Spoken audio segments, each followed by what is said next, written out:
दुनिया का सबसे बड़ा फुटबॉल क्लब जैसे कि मैनचेस्टर यूनाइटेड वो भी आज हजारों करोड़ का लॉस कर रहे हैं और आईपीएल की टीम ऑलमोस्ट हर साल प्रॉफिटेबल है। Same sport industry, same fans और कम्प्लीटली अपोजिट रिजल्ट। ऐसा क्यों?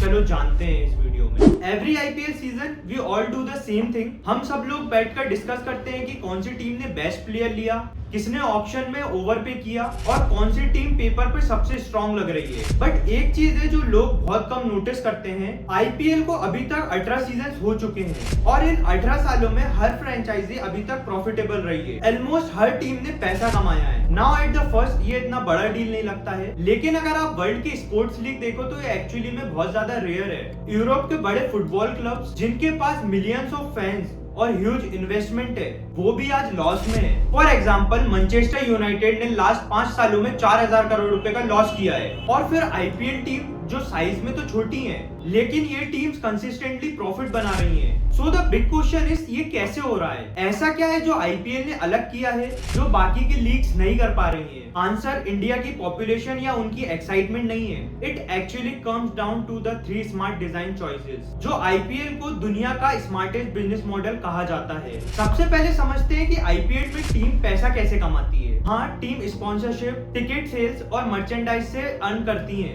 बट इनका सबसे बड़ा इनकम सोर्स होता है वो है शेयर्ड रेवेन्यू पूल। और ये कैसे काम करता है? बीसीसीआई लीग्स लेवल पर डील साइन करता है जैसे कि ब्रॉडकास्टिंग राइट्स, स्ट्रीम राइट्स और टाइटल स्पॉन्सरशिप, और ये सारा पैसा एक कॉमन पूल में जाता है। उसके बाद 50% बीसीसीआई रखती है, 45% ऑफ द इनकम टीम्स में डिस्ट्रीब्यूट हो जाती है और 5% परफॉर्मेंस के बेसिस पर मिलता है। और इम्पोर्टेंट बात ये है कि 45% सबको इक्वली मिलता है, चाहे वो वीक हो या स्ट्रॉन्ग हो। सोचो इसे ऐसे, एक मॉल में 10 शॉप है, हर शॉप चाहती है कि उसकी सेल सबसे ज्यादा हो, बट सबको ये भी चाहिए कि मॉल क्राउडेड रहे। अगर मॉल में कम लोग आएंगे तो सबका नुकसान होगा और अगर मॉल पॉपुलर हो गया तो सबका फायदा होगा। और आईपीएल भी एग्जैक्टली ऐसे ही काम करता है। On the field team compete करती है लेकिन ऑफ द फील्ड उनकी इनकम डिपेंड करती है आईपीएल की ओवरऑल स्ट्रेंथ पर। एग्जांपल लेते हैं, चेन्नई सुपर किंग्स ने 2024 में अराउंड 700 करोड़ रुपीस कमाए, उसमें से लगभग 500 करोड़ रुपीस शेयर पूल से आए। मतलब कि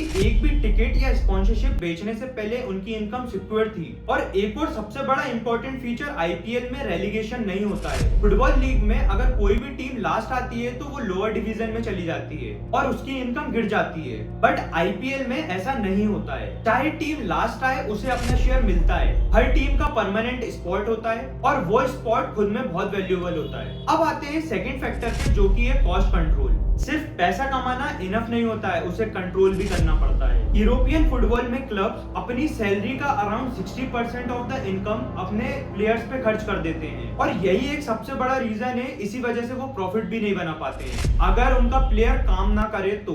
और आईपीएल में क्या होता है, 2025 का salary cap around 146 crore rupees है, जबकि teams around 700 crore rupees earn करती हैं। मतलब कि सिर्फ 1/5 इनकम ही खर्च होती है उनके प्लेयर्स पर। और यही एक सबसे बड़ा रीजन है कि आईपीएल में हर टीम प्रॉफिट में रहती है। बट सैलरी कैप का एक और बेनिफिट है, ये इमोशंस को कंट्रोल करता है। स्पोर्ट्स में ओनर्स कभी कभी ट्रॉफी जीतने के लिए ओवर पे कर देते हैं। अगर सैलरी कैप ना हो तो रिच ओनर्स अनलिमिटेड पैसा लगा देते हैं ट्रॉफी जीतने के लिए और इसी की वजह से सिस्टम खराब हो सकता है। इसी वजह से सैलरी कैप इंश्योर करता है सब टीम एक सेम बजट लगाएंगी और सेम बजट से ही कॉम्पीट करेंगी। अब आता है थर्ड और लास्ट और बहुत ज्यादा इंटरेस्टिंग फैक्टर जो कि है बैलेंस कंपटीशन। आईपीएल के 18 सीजन में 8 डिफरेंट टीम्स ने ट्रॉफी जीती है। अगर इसको कंपेयर करें, ला लीगा में सिर्फ 3 टीम जीती है और प्रीमियर लीग्स में सिर्फ 5 टीम जीती है और आईपीएल में 10 टीम में से 8 जीत चुकी है। ये एक कोइंसिडेंस नहीं है, ये एक डिजाइन है। इसी वजह से ऑलमोस्ट हर टीम को जीतने का चांस होता है। For example royal Challengers Bangalore 17 साल से कोई ट्रॉफी नहीं जीती थी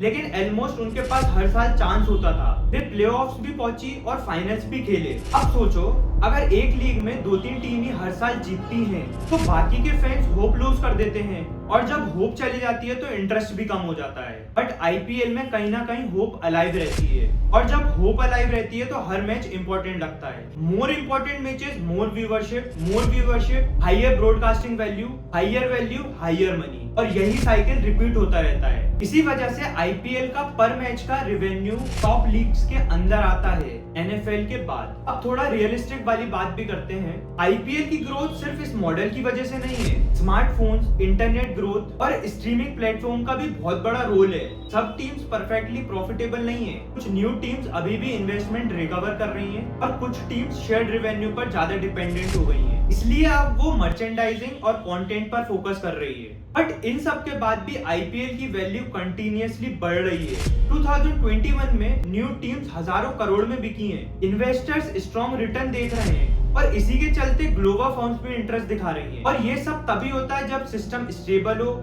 स्केलेबल हो और फ्यूचर ग्रोथ के लिए रेडी हो। और IPL ने एग्जैक्टली यही अचीव किया है। IPL सब टीम्स को इक्वल नहीं बनाता, वो सिर्फ सिस्टम को इतना स्टेबल बना देता है कि उसे पैसा तोड़ नहीं सकता है। And this is what IPL one of the smartest business model in the world. Thank you guys. अगर वीडियो पसंद आई हो तो लाइक, शेयर, सब्सक्राइब जरूर करें। मिलते हैं जल्दी नेक्स्ट वीडियो में।